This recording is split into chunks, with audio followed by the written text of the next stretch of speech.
जय श्री कृष्णा मित्रों आज जो मैं आपके सामने बताने जा रहा हूँ वो मैं भाग 3 बताने जा रहा हूँ। भाग 3 का अर्थ है कि भाग प्रथम एवं द्वितीय में मैंने बताया कि लग्न की स्थिति यानी लग्न का जो मान है उसके मान के आधार पर किस प्रकार का प्रभाव व्यक्ति के व्यक्तित्व में देखने को मिलता है, यह मैंने आपको भाग 1 में बताया। अब मैं जो बताने जा रहा हूँ भाग द्वितीय में मैंने बताया आपको कि लग्नेश की जो अंश बल है, लग्नेश का जो मान है, उसके आधार पर किस प्रकार व्यक्ति का व्यक्तित्व होता है, किस प्रकार से उसके मन में विचार आते हैं, किस प्रकार से वह कार्य को करने के लिए प्रयास करता है, प्रेरित होता है और कितना वह सफल हो पाता है, कितना वह सफल नहीं हो पाता है। ठीक है मित्रों, वो प्रयास भी करता है या नहीं करता है वो मैंने आपको लग्न और लग्नेश की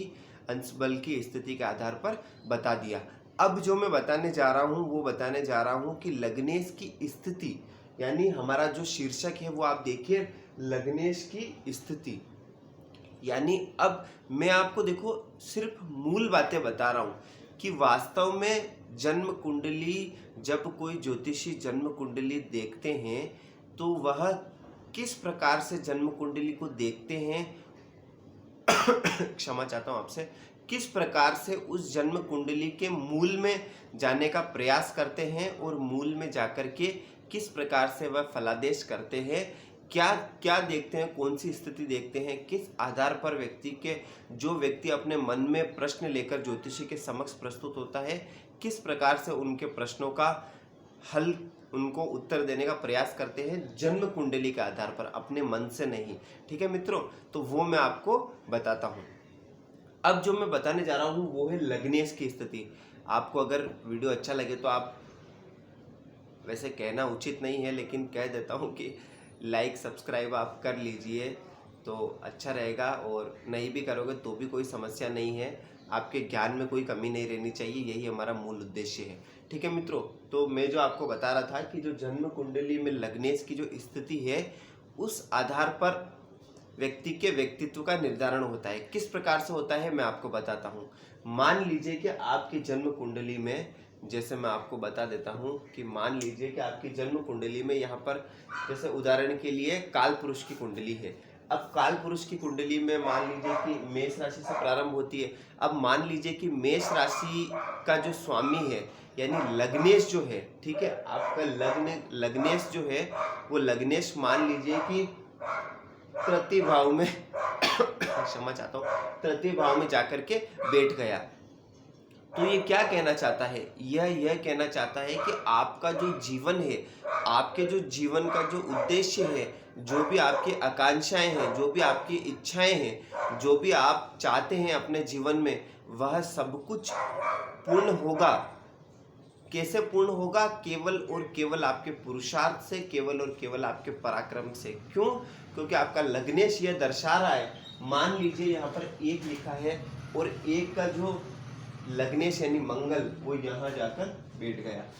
इसका अर्थ ये हुआ कि ये यह दर्शाना चाह रहा है कि आपका जीवन का मूल उद्देश्य ही है पराक्रम करना। आपका, आप जो भी कार्य करेंगे, जो भी जीवन में प्राप्त करेंगे, वो पराक्रम की सहायता से ही प्राप्त करेंगे। ठीक है मित्रों, मान लीजिए कि आपका लग्नेश यहाँ पर ना बैठ करके यहाँ पर मान लीजिए दूसरा कोई अंक लिखा है। जैसे उदाहरण के लिए मान लीजिए यहाँ पर 4 अंक लिखा है, ठीक है, कर्क राशि। तो जो 4 अंक लिखा है उसका स्वामी यानी चंद्रमा वो जाकर के मान लीजिए यहाँ पर न बैठ करके यहाँ पर बैठा है। चंद्रमा कहाँ पर बैठा है? पंचम भाव में। तो लग्नेश आपका कहाँ पर बैठा है? पंचम भाव में। तो अब जैसे मान लीजिए कि आपका अंश, मैंने बता दिया कि आपका अंश इतना है और अंश बल इतना है, उस आधार पर तो आपके मन में विचार और आप निर्णय कर ही लोगे कि आप कितना उस काम को करने के लिए सामर्थ्य आपके पास है और कितना नहीं है। अब मान लीजिए लग्नेश आपका अगर पंचम में जाकर के बैठा है तो यह दर्शाना चाह रहा है कि आपका जीवन का जो मूल उद्देश्य है वह उस उद्देश्य की पूर्ति के लिए आपको अपने ज्ञान का सहारा लेना पड़ेगा। क्यों? क्योंकि देखो लग्न लग्न का स्वामी यदि पंचम में बैठा है तो यह दर्शा रहा है कि व्यक्ति बहुत ज्ञानवान है, व्यक्ति अपने ज्ञान से ही सब कुछ जीवन में प्राप्त करेगा। ठीक है, तो यह दर्शाना चाह रहा है कि आपको अपने जीवन में जो कुछ भी प्राप्त करना है अपने ज्ञान की बदौलत, अपनी बुद्धि की बदौलत ही आपको जीवन में वह सब कुछ प्राप्त होगा। ठीक है मित्रों, यह दर्शाना चाह रहा है। अब मान लीजिए लग्नेश, जैसे मान लीजिए एक और छोटा सा उदाहरण देता हूँ मैं। लग्नेश मान लीजिए कि यहाँ पर नवम में जाकर के बैठ गया है, मान लीजिए कि चतुर्थ 4 ही समझ के चलिए इसको, और भले आप कहो तो मैं बदल देता हूँ। जैसे उदाहरण के लिए यहाँ पर आप ले लीजिए, जैसे उदाहरण के लिए कुछ भी ले लीजिए, 7 ले लीजिए, 7 अंक यानी तुला राशि। तो तुला राशि का जो स्वामी है शुक्र, वो जाकर के मान लीजिए कि नवम भाव में बैठ गया। ठीक है, नवम भाव में बैठ गया। तो यह क्या दर्शाना चाह रहा है? नवम भाव में शुक्र विराजमान हो गए तो यह दर्शाना चाह रहा है कि देखो आपका जो व्यक्तित्व पहली बात तो आप अगर लग्नेश आपका अगर नवम भाव में बैठा है तो यह दर्शाता है कि आप जन्मजात भाग्यवान है। पहली बात तो ये। दूसरी बात यह दर्शाता है कि आपका जो जीवन का जो मूल उद्देश्य है वह आपका धर्म भाव से जुड़कर, यानी आपको अपने जीवन में सदैव धर्म से जुड़ा रहना है। अगर आप धर्म से जुड़े रहेंगे, धार्मिक कार्य करते रहेंगे, धर्म से अपने इष्ट के साथ जुड़े रहेंगे, धर्म के साथ जुड़े रहेंगे तो आपका भाग्य, आपका वैसे भी आप भाग्यश यहाँ बैठा तो आपका भाग्य जन्मजात आप भाग्यवान है और आपका भाग्य साथ आपको देगा ही देगा, यह 100% है। लेकिन अगर आप धर्म से जुड़े रहेंगे तो धर्म से जुड़कर आपका भाग्य बहुत अच्छा आपका साथ देगा और आप अपने जीवन में अपनी सारी आकांक्षाओं इच्छाओं को धर्म से जुड़ करके प्राप्त कर सकते हैं। तो मेरे कहने का उद्देश्य ये है कि जन्म कुंडली में लग्नेश जहाँ पर भी विराजमान होगा 12 ही भाव में, उस भाव से जुड़कर ही व्यक्ति को अपने जीवन में कार्य करना चाहिए। यानी कार्य नहीं, मतलब अपनी जीवन शैली को उस भाव से जोड़ करके जीनी चाहिए, जिससे क्या होगा कि उसको जीवन में प्रत्येक वस्तु, देखो वस्तुएं एवं व्यक्ति के जीवन की आकांक्षा हर व्यक्ति की लगभग एक ही होती है। हर व्यक्ति को अच्छा घर चाहिए, हर व्यक्ति को अच्छी गाड़ी चाहिए, हर व्यक्ति को अच्छा रहने को चाहिए, हर व्यक्ति को अच्छी धर्म पत्नी चाहिए, हर व्यक्ति को अच्छी संतान चाहिए, हर व्यक्ति को अच्छा जीवन शैली चाहिए, अच्छा रहना, ये हर व्यक्ति को चाहिए, चाहे वो कोई भी हो।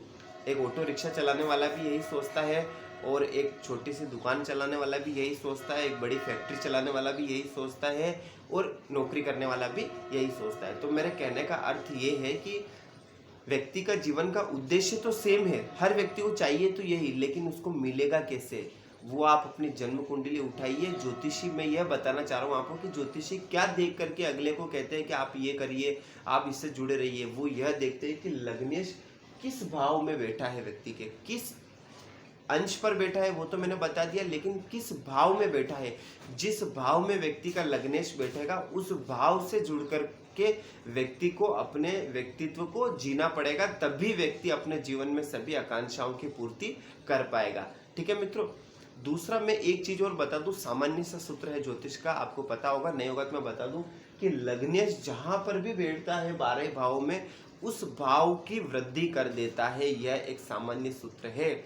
यानी लग्नेश अगर लग्न में बैठ गया तो आप मान के चलिए कि उसका व्यक्तित्व ही बहुत भव्य होगा, मतलब उसके अंदर हर चीज की क्वालिटी होगी, अत्यंत बुद्धिमान होगा वह व्यक्ति, अत्यंत जो भी कार्य करेगा उसमें उसको तुरंत ही सफलता मिल जाएगी। हालांकि उसके लिए बहुत चीज़ देखनी पड़ती है, जैसे कि लग्न बलवान है कि नहीं है, लग्न पर और कितने ग्रहों की दृष्टि है, लग्न पाप कर्तरी में तो नहीं है, लग्न शुभ कर्तरी में है कि नहीं है, तो ये बहुत सारी चीज़ें देखनी पड़ती है। लेकिन मैं आपको एक मूल ज्योतिष का जो मूल है वह आपको मैं बता रहा हूँ। आप मेरी भाव मैं जो आपको बताना चाह रहा हूँ आप उसको समझने का प्रयास कीजिए। मैं आपको ज्योतिष की मूल गहराई बता रहा हूँ, कोई मैं किताबी ज्ञान, कोई मैं ऐसी पढ़ा ज्ञान आपको नहीं दे रहा हूँ कि इधर से मैंने पुस्तक से पढ़ लिया ये वो। हालांकि ये सब मेरा पुस्तकों से ही ज्ञान है, मेरे गुरुजन द्वारा प्राप्त है, लेकिन मेरा कहने का उद्देश्य मैं आपको ज्योतिष के मूल की गहराई में ले जाना चाहता हूँ कि जो वैदिक ज्योतिष जो बनाया गया है उसका आधार क्या है वो मैं आपको बताना चाहता हूँ।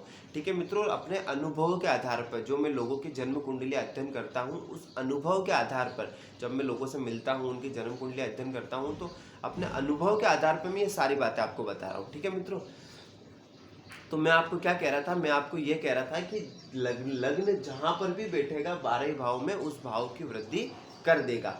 अब देखिए मैं आपको थोड़ा मोटा मोटा बता दूं कि देखो, लग्नेश यदि जीवन जन्म कुंडली में मान लीजिए कि छठे भाव में बैठ जाए, 8वें में बैठ जाए, 12वें में, तो इससे अवयोग कहा जाता है। तो अवयोग का अर्थ ये होता है कि व्यक्ति का जो जीवन है वो पूरा संघर्ष में निकल जाता है। व्यक्ति बस यही करने में प्रयासरत रह जाता है कि मुझे ये काम करना है, मुझे उद्देश्य की प्राप्ति करनी है, उसके लिए वो करने के लिए बहुत संघर्ष उसको करना पड़ता है। क्यों करना पड़ता है? क्योंकि छठा भाव क्या है? रोग, रिपु, ऋण का है।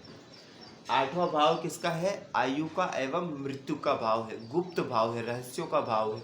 और 12वां भाव किसका? व्यय का भाव है। यह दो भाव कहलाते हैं, यानी यह मतलब कि अच्छे भाव नहीं कहलाते हैं। वैसे मैं बता दूं, कोई भी भाव जन्म कुंडली में बुरा नहीं है।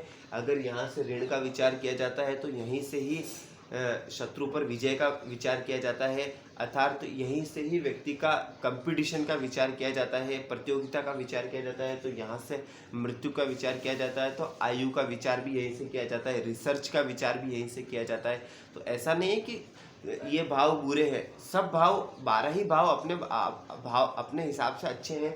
ये व्यय का किया जाता है तो व्यक्ति के जीवन में मोक्ष का विचार भी यहीं से किया जाता है। ठीक है, तो इस पे कभी और चर्चा करेंगे। तो मैं आपको बता रहा था कि हर भाव अपने आप में महान है, हर भाव अपने आप में बलवान है, लेकिन जन्म कुंडली का ये सूत्र है, आप भी आजमा लीजिए, आपकी जन्म कुंडली खोल के देखिए कि लग्नेश यदि छठे, 8वें, 12वें में है तो कहीं ना कहीं अवयोग है, जीवन में संघर्ष करना पड़ेगा। तो क्या अगर लग्नेश छठे में बैठ गए तो क्या शत्रु की वृद्धि करेंगे, ऋण की वृद्धि करेंगे? हाँ, ये बात तो सही है। वृद्धि तो मैं नहीं कहूंगा, लेकिन हाँ, ऋण में रहेगा व्यक्ति, थोड़ा सा शत्रुओं से घिरा रहेगा। क्यों? क्योंकि देखो, लग्नेश जो है वो जहां बैठता है उस भाव को बढ़ाने का प्रयास करता है, उसमें वृद्धि करने का प्रयास करता है। अब यहाँ जाएगा तो यहाँ पहले शत्रु बहुत बड़े हुए हैं, ऋण बहुत बड़ा हुआ है, तो यहाँ जाकर के क्या करेगा कि उनको रोकने का प्रयास करेगा। अब उनको रोकने में ही अगर लग्नेश की शक्ति सारी चली जाएगी तो जो बाकी के भाव है, सुख का भाव, पत्नी का भाव, व्यापार का भाव, धर्म का भाव, कर्म का भाव, लाभ का भाव, ये सब का रिजल्ट लग्नेश कब देगा? नहीं दे पाएगा।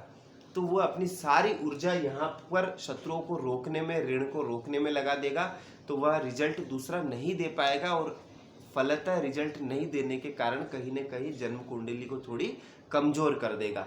यहाँ जाएगा तो व्यक्ति की आयु को बढ़ाने में लगा रहेगा, व्यक्ति को मृत्यु से बचाने का प्रयास करेगा, तो यहीं पर अपनी सारी ऊर्जा खो देगा, तो कहीं ना कहीं उसको कुंडली को कमजोर कर देगा। यहाँ जाएगा तो व्यय को बहुत बढ़ाता रहेगा, रोकने का प्रयास करेगा, लेकिन लग्नेश वहाँ जाएगा तो कहीं ना कहीं व्यय तो बढ़ेगा, तो उसको रोकने का प्रयास करेगा, तो उसी में सारी ऊर्जा चली जाएगी। तो यही मैं आपको कहना चाहता हूँ कि जन्म कुंडली का जो ये 12 ही भाव है, उसका लग्नेश की स्थिति निर्भर करती है कि व्यक्ति का जीवन किस प्रकार से वह जिएगा।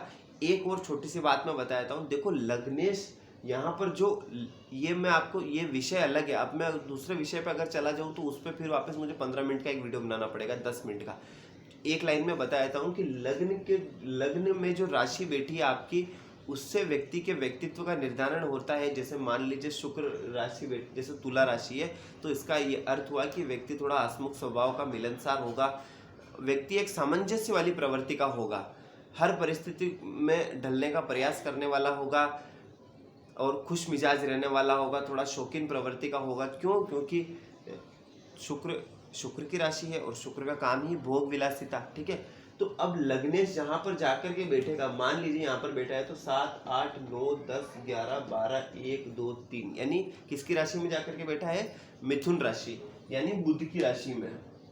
तो इसका भी एक क्या अर्थ हुआ कि व्यक्ति का जो व्यक्तित्व है, कहीं ना कहीं शुक्र जाकर के अगर मिथुन की राशि में बैठा है तो कहीं ना कहीं थोड़ा सा इसका प्रभाव, यानी मिथुन राशि का प्रभाव भी व्यक्ति के व्यक्तित्व में उसको देखने को मिलेगा।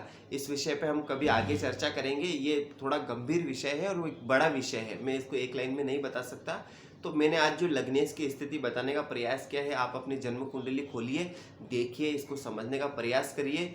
और अगर आप चाहते हो जन्म कुंडली अध्ययन कराना तो आप संपर्क कर सकते हैं और कमेंट करिए, और कुछ पूछना है तो पूछिए। वीडियो को देखते रहिए। आपका देखते रहने के लिए बहुत बहुत धन्यवाद। जय श्री कृष्णा।